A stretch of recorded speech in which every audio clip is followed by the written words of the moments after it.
دیں گے۔ جو اللہ پر توکل کرتا ہے، بھروسہ کرتا ہے، فَهُوَ حَسْبُهُ، پھر اللہ اسے کافی ہے۔ اس کے دل میں کسی اور کے ڈر کی ضرورت نہیں۔ جس نے اللہ سے دوستی لگا لی، جس نے اللہ پر بھروسے کر لیے، اللہ اسے کافی ہو گیا۔ اور اللہ کی قسم، جسے اللہ کافی ہو جائے اسے کسی اور کی حاجت باقی۔ جس کا اللہ بن گیا، جس کا اللہ اس کا مددگار ہو گیا، جس کے لیے اللہ کافی ہو گیا، اس کو کوئی کچھ کہہ سکتا ہے؟ یہ وہ دل کی عبادت ہے، یہ وہ دل کی پاکیزگی کا طریقہ ہے کہ ساری امیدیں، سارے بھروسے ایک اللہ پہ لگائیے۔ اور جب دل خالق کے ڈر سے، خالق کی محبت سے، مالک کے پیار سے خالی ہو، پھر کیا ہوتا ہے؟ چودھری صاحب سفر پہ جاتے ہیں اور 5 منٹ میں منہ لٹکا کے گاڑی واپس لے کے جاتے ہیں۔ آپ تو سفر پہ گئے تھے، کہا ہاں وہ تو گیا تھا، لیکن پہلی ہی گلی میں کالی بلی نے راستہ کاٹ دیا۔ اور لکھتے ہیں کہ کالی بلی راستے سے گزر جائے تو یہ ہو جاتا ہے۔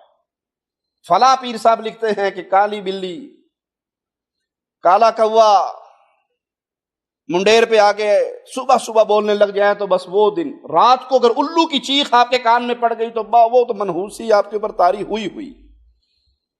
جو خالق سے نہیں ڈرتا وہ الو سے ڈرتا ہے، جو خالق سے نہیں ڈرتا وہ بلی سے ڈرتا ہے، جو خالق سے نہیں ڈرتا وہ جانوروں سے ڈرتا ہے۔ جسے خالق پہ امید نہیں ہوتی اسے کچھوے پہ امید ہوتی ہے۔ پیر کچھوے شاہ کا قصہ آپ نے ہم سے بھی سنا ہوگا، یوٹیوب پہ خود بھی چیک کر لو۔ وہ رنگ برنگا کچھوا لا کے گاؤں میں چھوڑ دیا گیا، دنیا کی لائن لگی ہوئی، یہ بابا کچھوا، بس اس کے در کا کوئی فقیر خالی نہیں جاتا، اس کے پاس جو آ کے سوالی بنتا ہے جھولی بھر کے جاتا ہے۔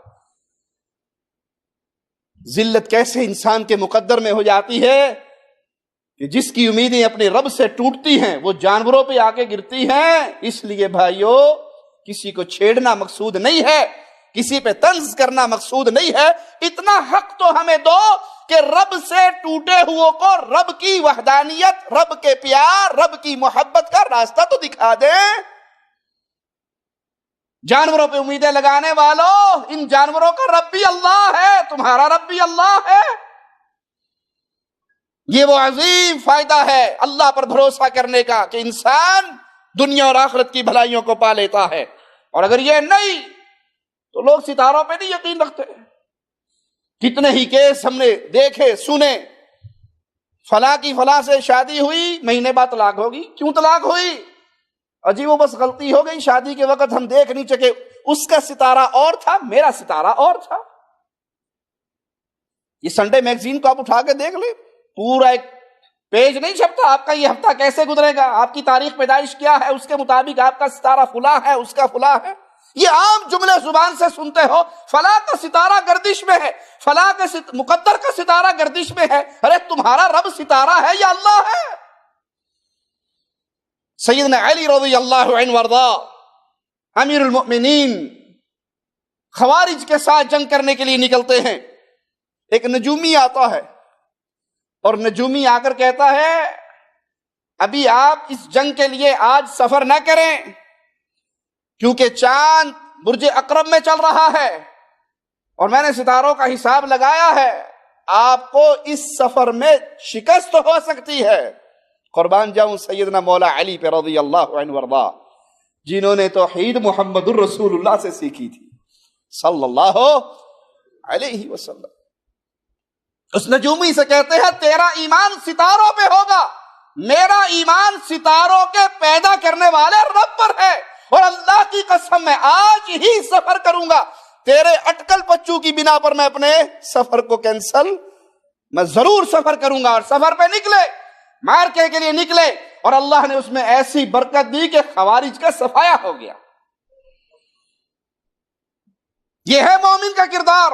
کوئی آپ کو ڈرائے ستاروں سے، کوئی آپ کو ڈرائے جانوروں سے، کوئی آپ کو ڈرائے بلیوں سے، کوئی آپ کو ڈرائے تعویذوں سے، منکوں سے، بابے کے ڈنڈوں سے، بابے کی تھوکوں سے، اسے کہو جس سے تم مجھے ڈرا رہے ہو وہ مخلوق ہے، خالق نہیں، مجبور ہے، جبار نہیں۔ میں ایمان لایا ہوں جبار پر، القہار پر، وہ اللہ ہے، وہ جو چاہتا ہے وہ کرتا ہے، اور مخلوق میں یہ اختیار کسی اور کا نہیں ہے۔ سیدنا علی نکلے، خوارج سے جنگ کی اور ان خوارج کا خاتمہ کیا۔ اللہ سے دعا ہے آج کے دور کے خوارج سے بھی اللہ نپٹے اور امت مسلمہ کی جان چھڑا دے۔ جن ظالموں نے نہ رب کے گھروں کو چھوڑا، نہ مسجدوں کو چھوڑا، نہ بازاروں کو چھوڑا، کبھی کہیں دھماکہ کبھی کہیں دھماکہ، نماز پڑھتے ہوئے لوگوں کو مار رہے ہیں، یہ کون سا اسلام ہے؟ یہ کون سا دین ہے؟ یہ کون سا جہاد ہے؟ حقیقی بات یہ ہے، عوام الناس پہ حملے کرنے والوں، بغیر جرم کے لوگوں کو قتل کرنے والوں، تم دشمنوں کے اعلی کار ہو، امت مسلمہ کے دشمنوں کے اعلی کار ہو، وگرنہ ہو کلمہ پڑھنے والا اور بیت اللہ میں آنے والے رب کے مہمانوں پہ حملے کی پلاننگ کرے، ہو سکتا ہے؟ ارے جس حرم میں کسی پرندے کو مارنا جائز نہیں، جس حرم میں جانوروں کی زندگی امن و امان والی ہے، وہاں حاجیوں پر حملے، عمرہ کرنے والوں پر حملے کرنے کی پلاننگ۔ یہ کلمہ پڑھنے والا مسلمان ہو تو ایسی حرکت کا تصور بھی نہیں کر سکتا۔ یہ دشمن کے اعلی کار ہیں جو مسلمانوں پر ان کے پروگراموں کو پورا کرنے کے لیے مسلط ہوئے ہیں۔ قلب سلیم، پاکیزہ دل، طاہر دل وہ دل ہے جس میں محبت کا سمندر ٹھاٹھے مارتا ہے تو ایک اللہ کی محبت کا۔ سب سے بڑھ کے حقدار محبتوں کا کون ہے؟ اللہ۔ وہ اللہ سے محبت کرتا ہے، وہ اللہ سے پیار کرتا ہے، اور جس دل میں گناہوں کی لذت ہے، جس دل میں سیاہی ہے، جس دل میں شرک کے بیج ہیں، جس دل میں کفر کے جراثیم ہیں، اس کا دل اللہ کی محبت سے خالی ہوتا ہے، غیر اللہ کی محبت سے بھرا ہوا ہوتا ہے۔ اللہ کی محبت اسلام کا، دین اسلام کی بنیاد ہے۔ دین اسلام میں سب سے عظیم عمل دل کو اللہ کی محبت سے بھر لینا۔ آج تو یہ تصور بھی بدل دیا، جن کے دل غیر اللہ کے پیار سے بھرے ہوئے ہیں۔ ایک ذاکر صاحب کو ہم سن رہے، اس نے کہا اللہ نے کہا ہے وَمَا خَلَقْتُ الْجِنَّ وَالْإِنسَ إِلَّا لِيَعْبُدُونَ، میں نے جن اور انسان کو پیدا کیا اپنی عبادت کے لیے۔ تو قرآن پاک میں کہیں یہ حکم نہیں ہے کہ نماز پڑھو، قرآن پاک میں کہیں یہ حکم نہیں ہے کہ نماز پڑھو، کہیں اللہ نے یہ حکم نہیں دیا کہ تم روزہ رکھو۔ تمہیں نماز کے لیے پیدا کیا گیا، روزے کے لیے پیدا کیا گیا، حج کے لیے پیدا کیا گیا، بلکہ تمہیں حکم ہے کہ تم اہل بیت اور مولا علی سے محبت کرو۔ اللہ سے محبت کرنا حرام ہے، محمد الرسول اللہ سے محبت کرنا فعل حرام ہے۔ نہ اللہ سے محبت کرو، نہ رسول اللہ سے محبت کرو، محبت کرنی ہے تو صرف مولا علی سے کرو۔ انا للہ و انا الیہ راجعون۔ انس الا لیعبدون، میں نے جن و انس کو خلق نہیں کیا مگر میری عبادت کے لیے۔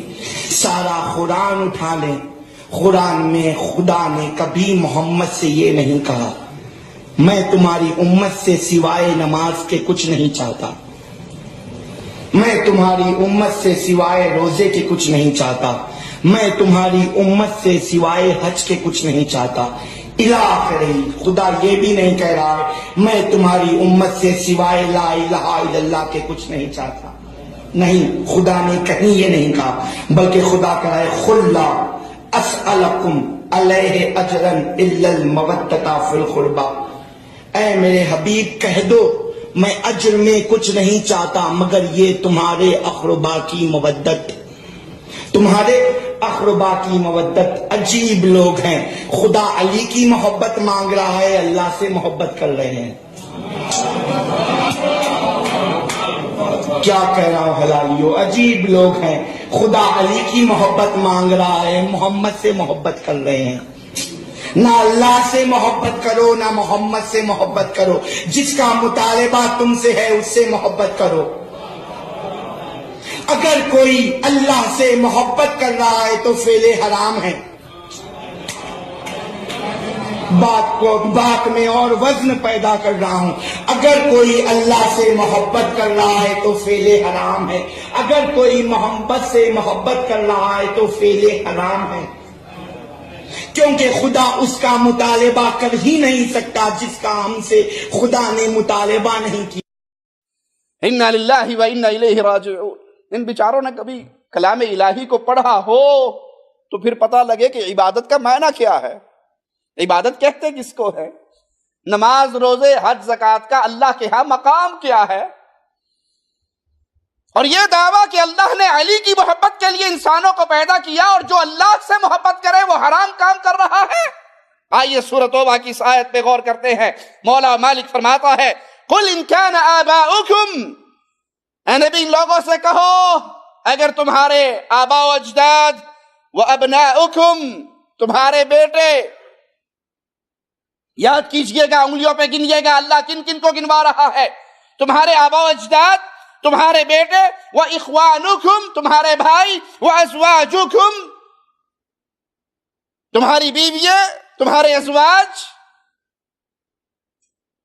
و عشیرتکم و اموال اقترفتموها، تمہارے رشتہ دار، ماں باپ، اولاد، بیویاں، رشتہ دار، وہ مال جو تم نے تجارت کے ذریعے کمایا ہے.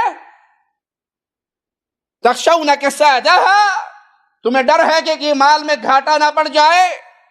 ومساکن ترضونها، تمہاری وہ عالیشان کوٹھیاں، تمہارے محلات، آبا، ابنا، ماں باپ بھی آگے، بیٹے بھی آگے، بھائی بھی آگے، بیویاں بھی آگے، رشتہ دار بھی آگے، سارے کنبے کا ذکر ہو گیا.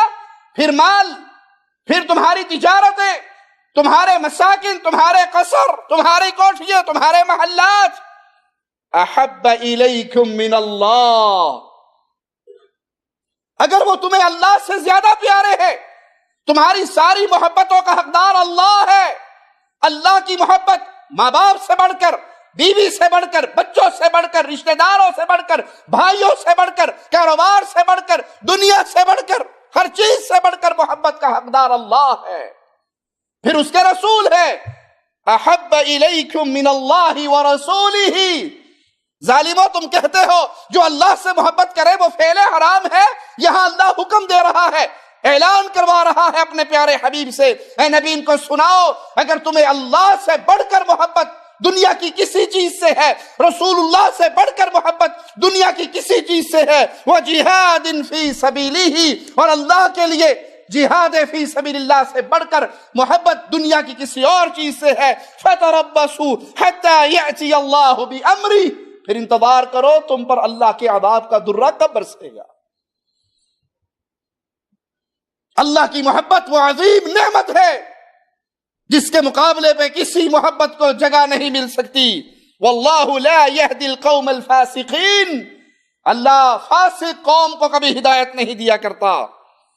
یہاں اللہ کی محبت فرض قرار دی جا رہی ہے جسے یہ غیر اللہ کے دروں پہ سجدہ کرنے والے حرام کہہ رہے ہیں.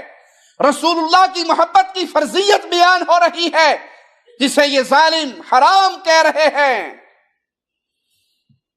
اور جو یہ محبت ترک کرتا ہے وعید کتنی شدید ہے کہ انتظار کرو پھر کب تمہارے اوپر عذاب کا درہ برسے. محبت کی دو قسمیں ہیں، ایک تو آپس کی محبت ہے، جیسے بھوکا انسان ہو اس کو کھانے سے بڑا پیار ہوگا، جب بھوک لگی ہوئی ہوگی تو کھانے کی محبت، کھانے کی طلب، یہ طبعی محبت ہے. پیاسا ہے تو اسے پانی سے پیار ہوگا، پانی کی خواہش ہوگی، پانی سے محبت ہوگی. رحم و کرم و شفقت و مہربانی، باپ کو اپنی اولاد سے، خامن کو اپنی بیوی سے، ماں کو اپنے بچوں سے. الفت کی محبت، بھائی کو بھائی سے، بھائی کا پیار اپنے بھائی کے ساتھ، یہ باہمی محبت ہے. محبت کی یہ قسمیں اللہ کی مخلوق کے درمیان ہیں جو گناہ نہیں ہیں، جائز ہیں. محبت کی یہ قسمیں اللہ کی مخلوق کے درمیان ہیں. اس طرح کی محبت جائز ہے، ماں باپ سے پیار کیا جائے، ماں باپ اولاد سے پیار کرے، بہن بھائی آپس میں پیار کریں. انسان جانوروں سے پیار کرتا ہے، ان کا خیال بھی کرتا ہے. محبت کی دوسری قسم وہ خاص محبت ہے جو صرف ایک اللہ کی ذات کے لیے جائز ہے، اس میں کسی اور کو پارٹنر شریک نہیں بنایا جا سکتا، اور وہ محبت عبودیت ہے کہ محب اپنے محبوب سے اس طرح محبت کرتا ہے کہ اس کے سامنے ذلت، اس کے سامنے خشوع و خضوع اختیار کرتا ہے، اپنے آپ کو جھکاتا ہے۔ محبت میں جب ذلت ہو، محبت میں جب خشوع و خضوع ہو، جب محبت میں عاجزی ہو کہ وہ اس کے سامنے ماتھا اپنا زمین پہ رکھے، ناک کو خاک آلود کرے، اس کے لیے سجدے کرے، اس کے لیے رکوع کرے، اس کے لیے نمازیں پڑھے، محبوب کی تعظیم اس کے اندر شامل ہو اور بھرپور اطاعت کا مظاہرہ ہو، تو یہ محبت حق رکھتی ہے کہ صرف ایک اللہ سے کی جائے، اس میں کوئی اور شریک نہیں ہے۔ غیر اللہ سے اگر کوئی ایسی محبت کرتا ہے تو وہ شرک کرتا ہے، اور جب یہ محبت اللہ سے کی جائے تو اس کی عظمت کتنی ہے۔ رسول اللہ صلی اللہ علیہ وسلم نے فرمایا، جب انسان سجدہ کرتا ہے، سجدہ محبت کی نشانی ہے نا، انسان اپنے ماتھے کو، اپنے ناک کو زمین پہ لگاتا ہے اپنے رب کو راضی کرنے کے لیے، اپنے محبوب کو راضی کرنے کے لیے۔ پیارے حبیب جناب محمد الرسول اللہ صلی اللہ علیہ وسلم فرماتے ہیں، جب انسان سجدے کی حالت میں ہوتا ہے، جتنا اللہ کے قریب وہ اس حال میں ہوتا ہے کسی اور حال میں نہیں ہوتا۔ یہ محبت ہے، یہ پیار ہے، اس محبت اور پیار میں کوئی اور شریک نہیں ہو سکتا۔ اب اگر کوئی اس محبت میں کسی اور کو حصے دار بنائے، یعنی سجدہ اللہ کے لیے بھی کرے، نماز پڑھنے آئے مسجد میں اللہ کے لیے سجدہ ریز ہو، اور پھر کسی قبر پہ جا کے بھی سجدہ کرے، کسی درگاہ پہ جا کے بھی سجدہ کرے۔ کچھ ایسے ہی لوگوں کو ہم نے دیکھا، ان کے ذاکر صاحب ایئرپورٹ سے باہر نکل رہے ہیں، نکلتے ہوئے انہوں نے یا علی مدد کا نعرہ لگایا، اب جتنے اس کے استقبال پہ آئے ہوئے تھے سارے اس کے قدموں میں سجدہ ریز ہو گئے۔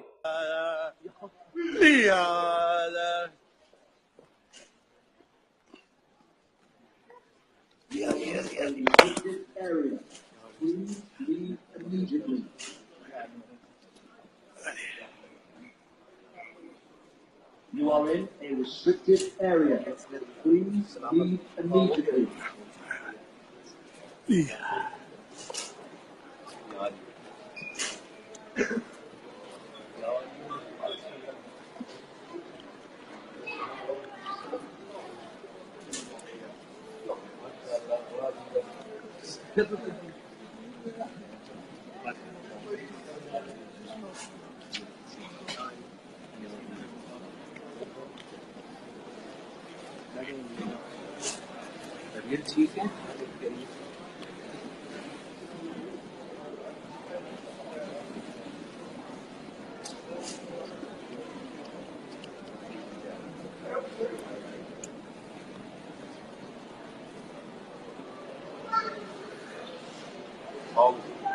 Aslında